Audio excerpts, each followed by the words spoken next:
마가복음 1장 1절에서 3절까지의 말씀 신약성경 53쪽에 있습니다. 이 계시의 말씀을 한 목소리로 받들어 읽겠습니다. 하나님의 아들 예수 그리스도의 복음의 시작이라. 선지자 이사야의 글에 보라 내가 내 사자를 내 앞에 보내노니 그가 내 길을 준비하리라. 광야에 외치는 자의 소리가 있어 이르되 너희는 주의 길을 준비하라.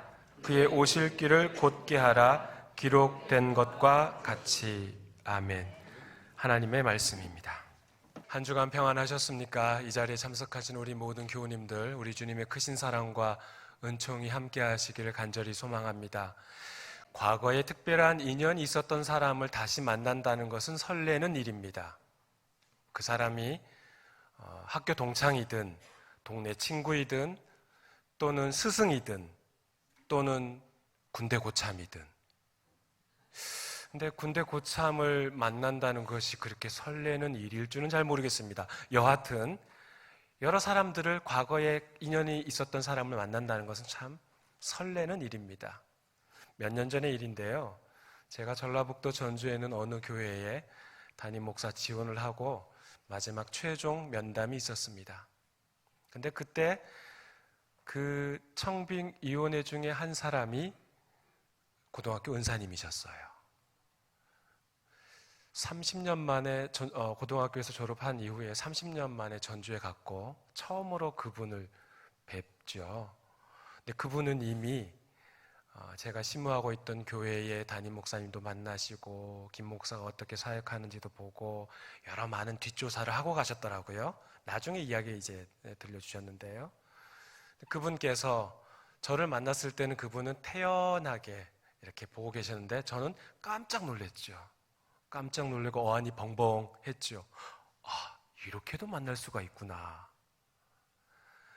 면담이 다 끝난 다음에 2주 후에 설교하러 오라고 하더라고요. 그래서 이제 가서 최종 설교를 다 하고 청빙 위원들과 식사를 하는 자리가 있었습니다. 그 장로님께서, 그 은사님께서 저에게 여러 가지 또 질문들을 하시는 거예요. 근데 그 질문들이 제 입장을 난처하게 답하기 어려운 그런 질문을 하신 게 아니라 아주 쉬운 답들, 또 제가 전공했던 것들을 질문하셨습니다.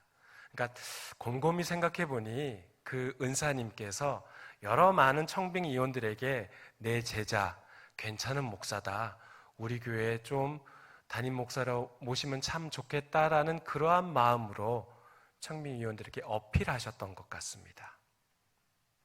제가 그 교회에 청빙돼서 갔을까요? 안 갔을까요?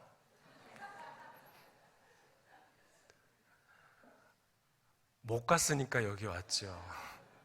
못 갔으니까 은혜롭고 사랑이 가득한 이 전민제일교회에 올 수 있지 않았습니까? 오늘 말씀의 본문을 그런 만남이라는 주제로 함께 나눠보고자 합니다. 마가복음 지난주부터 우리가 마가복음 강해를 하는데요. 마가복음 1장 1절의 말씀이 마가복음이 기록된 시점이 바로 AD 64년 로마의 대화재 이후에 그 로마의 대화재를 저지른 범죄는 바로 네로 황제였지만 자신의 그 모든 것들을 다 감추기 위해서 그 모든 것을 다 기독교인들에게 떠넘겼죠.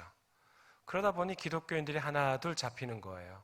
기독교인들이 그 엄청난 고문에 이기지 못하고 자신들의 형제가 로마 신앙 공동체의 형제를 또 밀고 하고 자매는 자매를 배신하는 그런 아주 엄청난 상황에 빠진 게 바로 로마 신앙 공동체였습니다. 그때 이 마가복음을 기록한 시점이라고 합니다. 그러니 이 마가복음에 기록된 의도는 예수님의 12제자가 다 뿔뿔이 흩어져서 예수님께서 다시 주도권을 가지고 그 제자들을 다시 모아서 고난을 이겨내고 하나님 나라를 일궈가는데 그들을 사용하고자 하는 그 목적이 있었는데 이 로마 그리스도인들이 이 말씀 마가복음을 읽고 거기에 대해서 위로를 받고 격려를 받는 거죠. 아, 우리도 형제 자매를 배반하고 밀고 했던 우리였지만 예수 그리스도께서 고난당하신 그 예수 그리스도께서 우리 또한 그러한 고난을 감내하고 일사각오, 순교할 각오로 말씀을 선포하라는 그 이 마가복음을 통해서 그들이 얼마나 큰 위로와 격려를 받았습니까? 지난주에도 말씀드렸죠. 그 당시 로마 시대 때의 복음은 로마 가문의 아들이 탄생하는 것이 복음이고, 황제가 등극하는 것이 복음이고, 또한 전쟁에서의 승리가 복음이라 그랬습니다. 그러나 마가복음의 저자는 그게 복음이 아니랍니다. 하나님의 아들 예수 그리스도가 이 땅에서 호화스러운 곳에서 태어난 것이 아니라 마국간에서 태어난 것이 복음이고, 이방인 지식계층과 유대 하류계층이 따라와서 축하해 주는 것이 복음이며, 전쟁의 승리가 복음이 아니라 예수 그리스도가 우리의 모든 죄를 사하시기 위해 이 땅에서 희생제물로 십자가에서 처절하게 죽는 것이 바로 복음이다라고 이야기했죠. 그게 바로 복음이랍니다. 오늘 마가복음 1장 1절에 우리는 하나님의 아들 예수 그리스도가 복음의 시작이라고 우리말 성경에 나와 있지만, 헬라어 성경에는 복음의 시작, 예수 그리스도의 하나님의 아들, 그렇게 되어 있다는 거죠. 그러니까 복음의 시작이 먼저 나옵니다. 시작이라는 단어의 헬라어 단어는 아르케입니다. 한번 따라해 볼까요? 아르케. 예. 아르케라는 이 단어가 요한복음 1장 1절에도 나옵니다. 태초에 말씀이 계시니라. 거기는 이제 엔 아르케 전치사가 하나 더 붙어서 나오죠. 엔 아르케, 태초에라는 말로 번역이 되어 나옵니다. 구약 성경은 히브리어로 성경이 기록되어 있는데요. 히브리어로 기록된 그 말씀을 그리스 말로, 헬라어 말로 번역된 성경을 우리가 70인역 성경이라고 합니다. 그러니까 그리스 말로 번역되어서 그 당시 많은 사람들에게 잘 읽힐 수 있도록 번역했는데요. 창세기 1장 1절에 어떻게 시작하냐면 엔 아르케로 시작합니다. 엔 아르케. 무슨 뜻이에요? 태초에. 예, 태초에. 그러니까 창세기 1장 1절의 말씀도 태초에, 요한복음 1장 1절도 태초에, 마가복음 1장 1절도 아르케, 시작으로 시작된다는 거죠. 창세기에서는 하나님께서 말씀으로 창조를 하시죠. 하나님께서 빛이 있으라 이르시되 빛이 있으되 빛이 있었고 라고 하고, 하나님이 이르시되 천하의 물이 한 곳으로 모이고 묻이 드러나라 하시니 그대로 되니라. 이처럼 하나님께서는 말씀으로 이 세상 온 우주를 창조하셨던 것이죠. 그렇다면 마가복음은요? 무엇으로 시작하는 겁니까? 복음의 시작. 복음, 예수 그리스도의 사역으로 시작하는 겁니다. 곧 하나님께서는 복음 예수 그리스도의 사역으로 재창조를 시작하는 것이죠. 앞으로 마가복음을 읽으면서 알 수 있게 됩니다. 예수님의 사역으로 인해 이 어두운 이 세상을 새롭게 바꾸는 재창조가 시작됩니다. 그런데요, 이와 같은 복음의 시작이 그냥 우연의 일치처럼 아무런 계획 없이 그냥 즉흥적으로 시작된 겁니까? 하나님께서 아무 계획 없이 즉흥적으로 시작하신 일일까요? 아니죠. 아무것도 없는 곳, 진공 상태에서 시작된 게 아닙니다. 아무것도 없는 것, 무에서 시작한 것도 아닙니다. 시작에 근원이 있다는 것이죠. 어떻게 알 수 있어요? 2절과 3절 통해서 알 수 있죠. 제가 읽어보겠습니다. 보라, 내가 내 사자를 내 앞에 보내노니 그가 내 길을 준비하리라. 광야에 외치는 자의 소리가 있어 이르되 너희는 주의 길을 준비하라. 그의 오실 길을 곧게 하라. 기록된 것과 같이. 하나님께서 즉흥적으로 마가복음의 저자를 통해 복음의 시작을 알린 것이 아니라는 거죠. 언제부터 이 말씀을 하나님께서 준비하셨다는 겁니까? 구약의 말씀을 통해서 복음의 시작을 암시하셨던 겁니다. 하나님께서는 아무에게도 알리지 않고 독단적으로 시작하신 것도 아닙니다. 마가복음 1장 2절 상반절은, 앞부분은 말라기 예언자의 말씀, 말라기 3장 1절에 나와 있는 말씀이고, 마가복음 1장 2절 하반절부터 3절까지의 말씀은 이사야 40장 3절에 나오는 말씀입니다. 즉 하나님께서는 말라기 예언자와 이사야 예언자를 통해서 복음의 시작을 미리 준비하신 것이죠.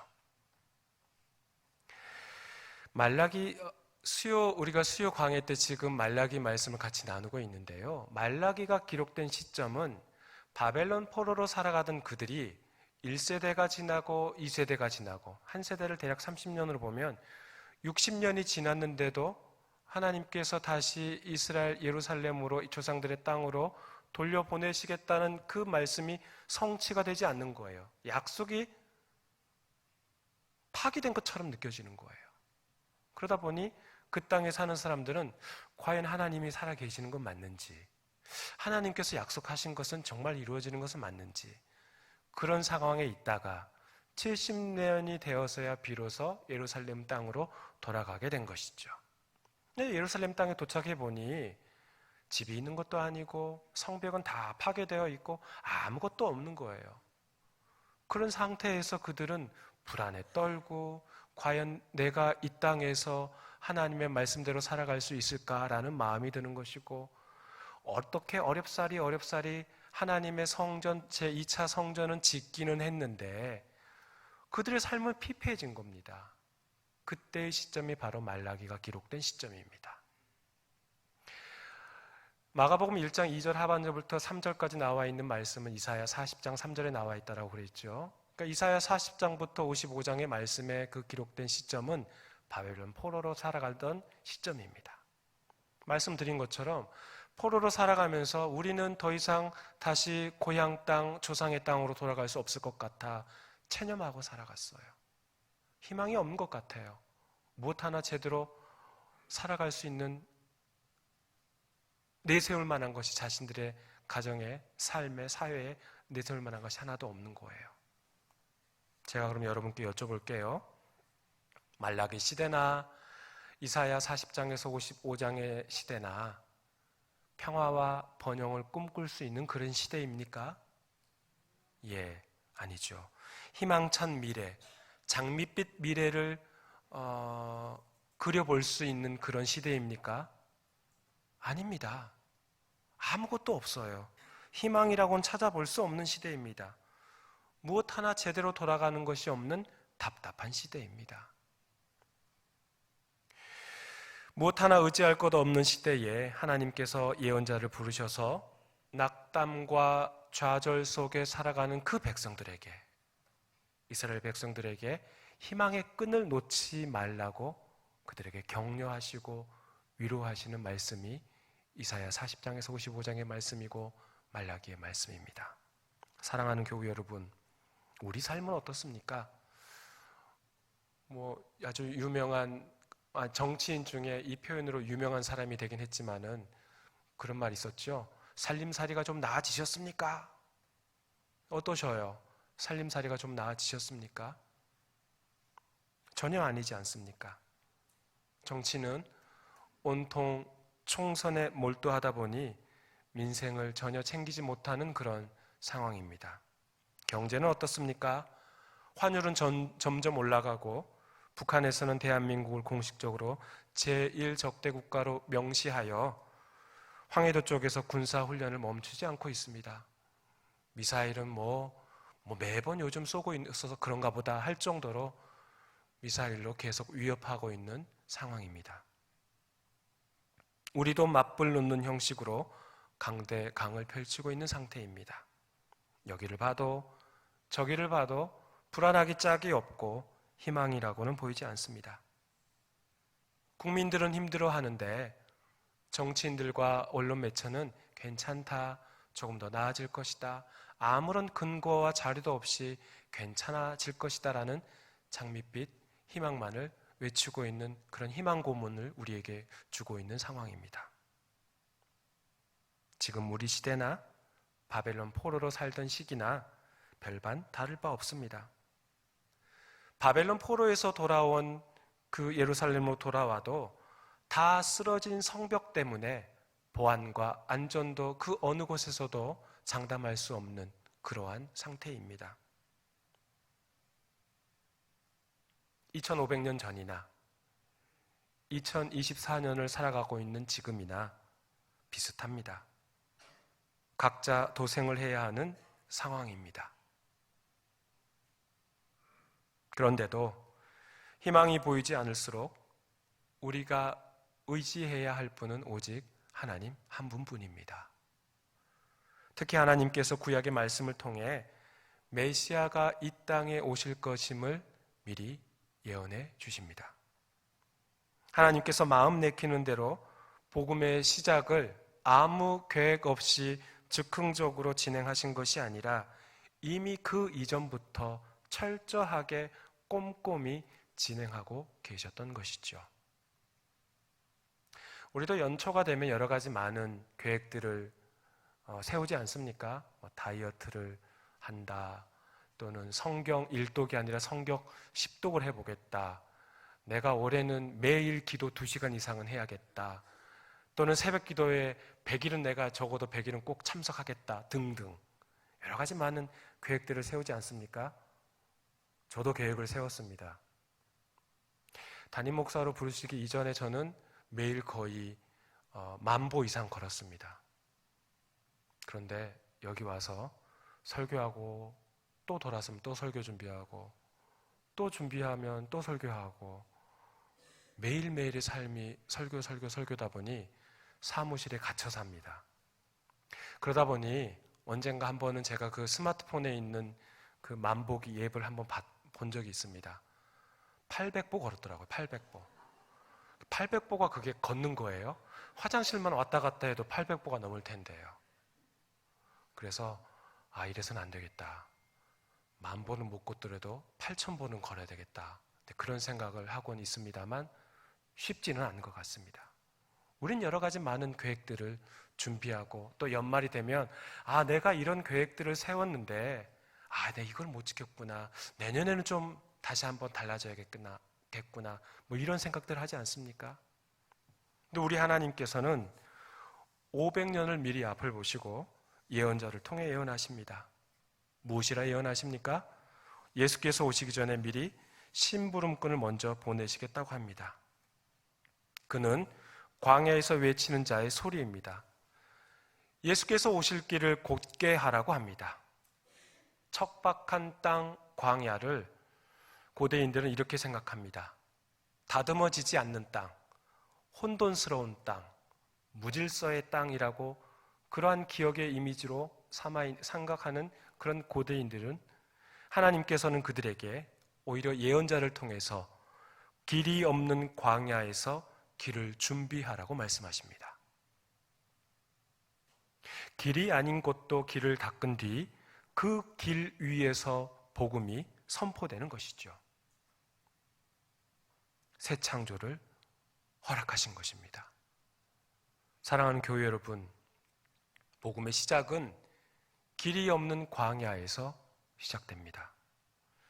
그곳에서 길을 만든 뒤 그 뒤에 오시는 예수 그리스도의 사역을 통해 한 걸음 한 걸음 내디딜 수 있는 것이죠. 혼돈과 무질서가 강한 광야를 하나님께서는 새로운 삶과 질서를 창조하신 것으로 바꿔버리십니다. 세속과 물질 만능주의가 다분한 이 강한 세속주의적인 광야, 세파의 광야를 하나님께서 새로운 삶과 질서를 창조하시는 것으로 바꿔 가시는 줄 믿습니다. 한번 따라해 볼까요? 길이 없는 광야에서 복음은 시작됩니다. 막막한 인생길에서 복음을 만나게 됩니다. 그렇습니다. 길이 없는 광야에서 복음은 시작됩니다. 막막한 인생길 위에서 복음을 만나게 됩니다. 답답한 현실의 길 위에서 복음을 접하게 되는 줄 믿으시기 바랍니다. 여기 길 위에서 복음을 만난 자가 있습니다. 사도행전 8장을 보시면 에티오피아 여왕 간다게의 국고를 맡은 내시 관리인이 예루살렘에 예배드리러 왔다가 떠나는 그런 장면이 있습니다. 성령께서는 다짜고짜 빌립을 광야로 내려가라고 합니다.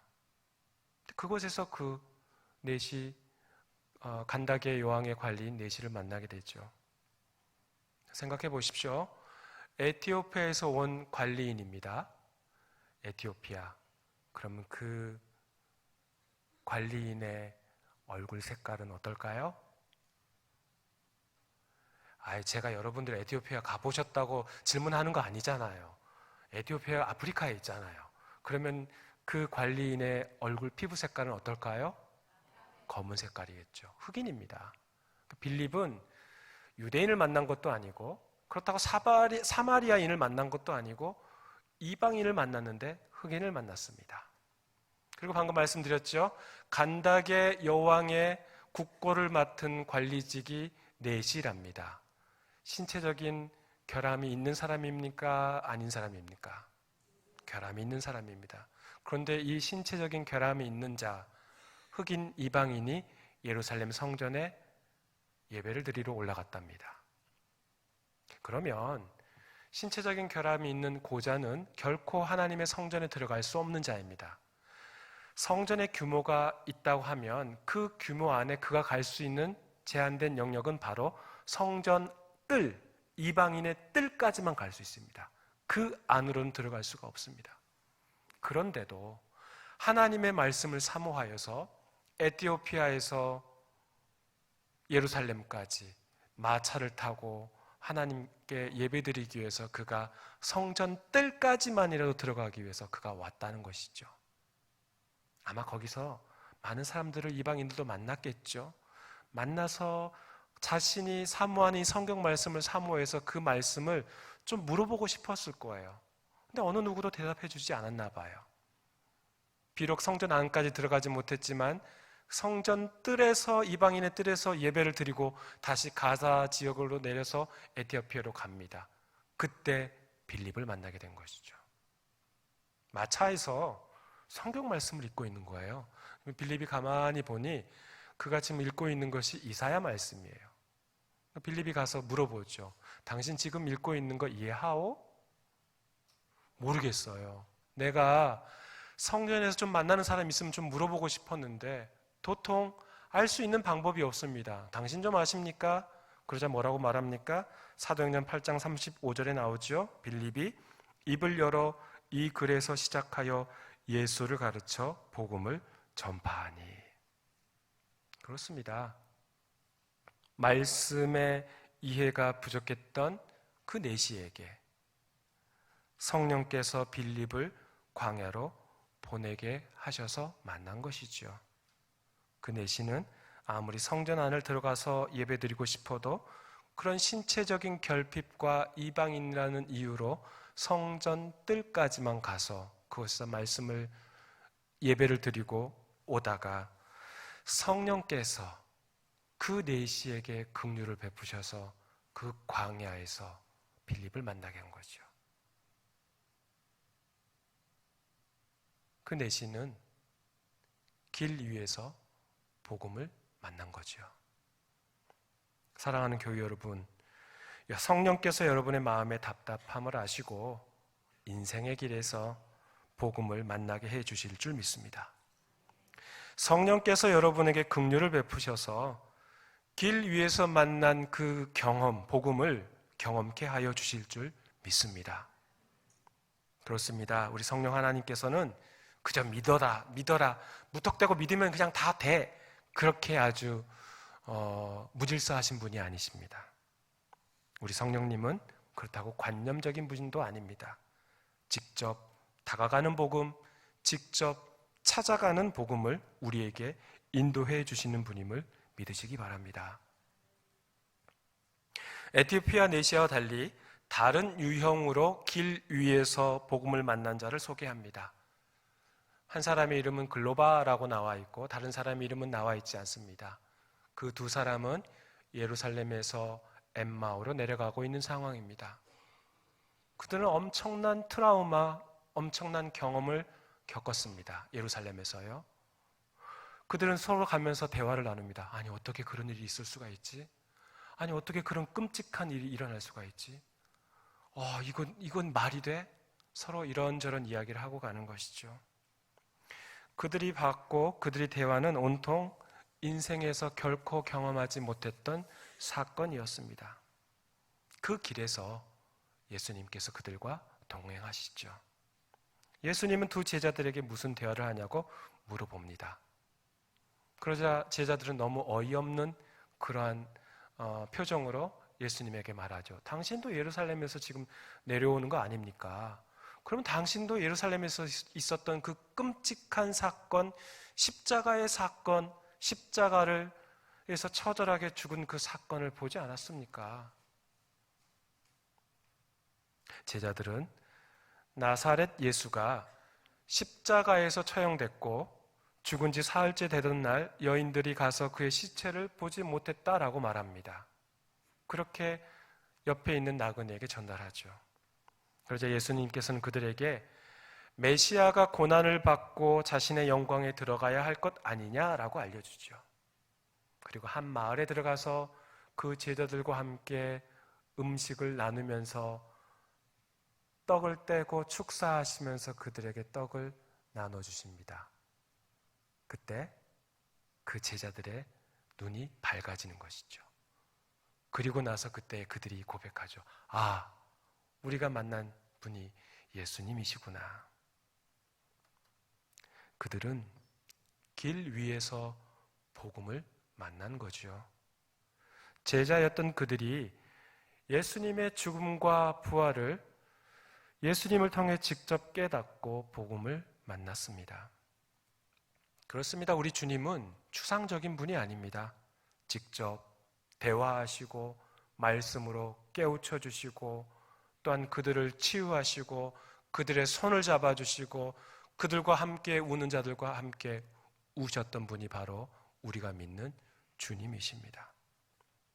그렇습니다. 우리에게 주시는 말씀이 결코 나와 아무런 관계없는 말씀이 아닙니다. 우리에게 선포되는 그 말씀이, 복음이 우리 인생길 위에서 직접 나를 만나주는 복음인 줄 믿습니다.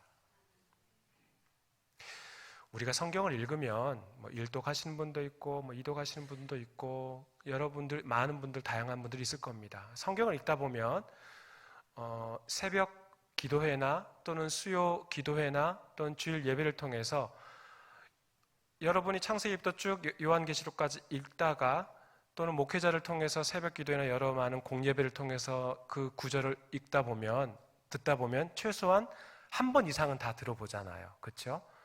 최소한 1독 하시는 분은 2번 들으실 수 있고 2독 하시는 분은 최소 3번 이상은 들어보실 것 같습니다. 그러면 그렇게 동일한 말씀을 자신이 읽을 때와 또한은 목회자를 통해서 같이 회중과 통해서 같이 읽을 때 그 동일한 말씀에 대해서 동일한 은혜를 받으십니까? 성경을 안 읽으셔서 잘 모르시겠어요? 한 말씀에 대해서 어떨 때는 그 말씀이 그냥 쑥 스쳐 지나갈 때가 있어요.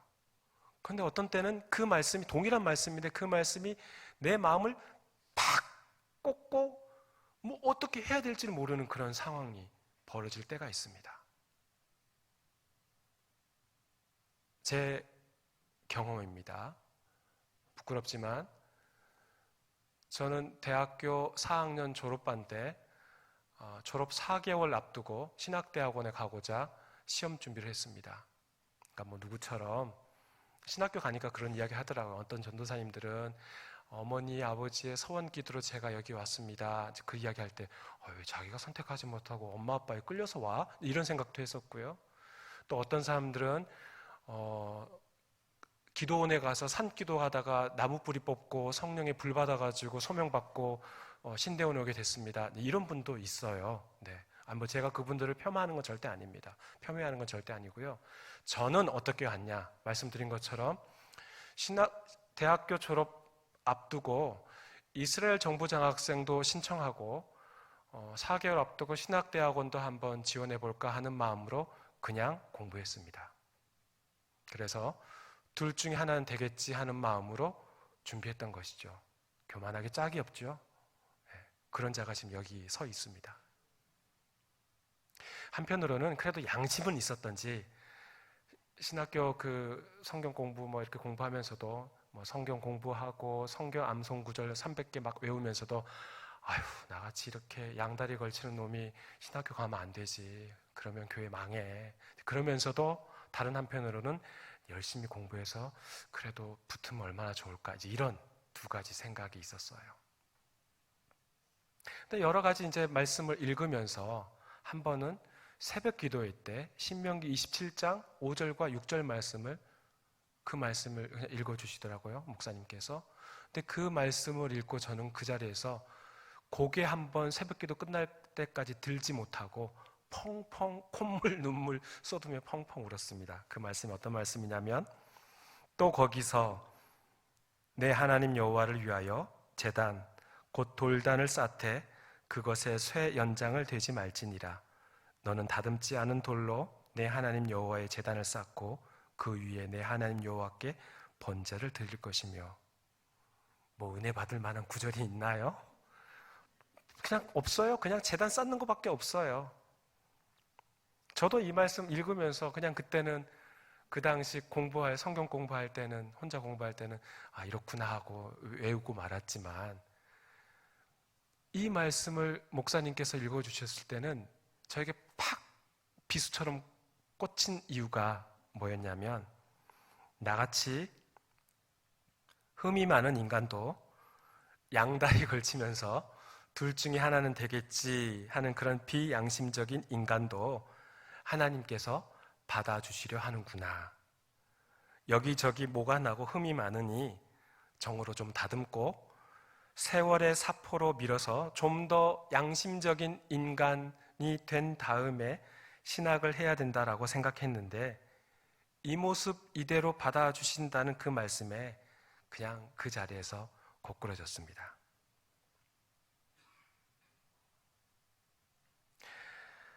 교만한 마음으로 더럽고 질퍽거리는 인생길 위에서 복음을 만난 거죠. 모두가 피해가고 싶은 오물이 덕지덕지 뿌려진 마음의 길 위에서 참된 복음을 만나게 된 겁니다. 저는 그냥 준비했다라고 했는데요. 이미 하나님께서는 철저히 계획하시고 하나님의 뜻대로 저를 몰아가신 것이죠.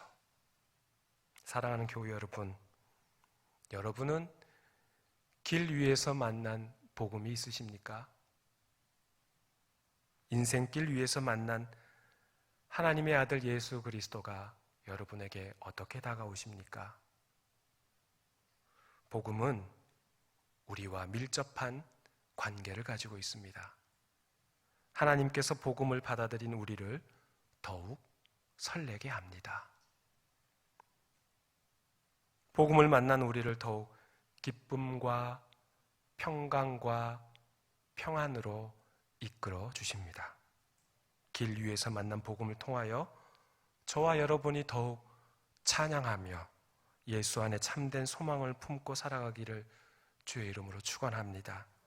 인생길 위에서 만난 복음, 그 복음을 소중히 여기며 주님 가신 그 길 잘 따라가시는 저와 여러분이 되길 주의 이름으로 축원합니다.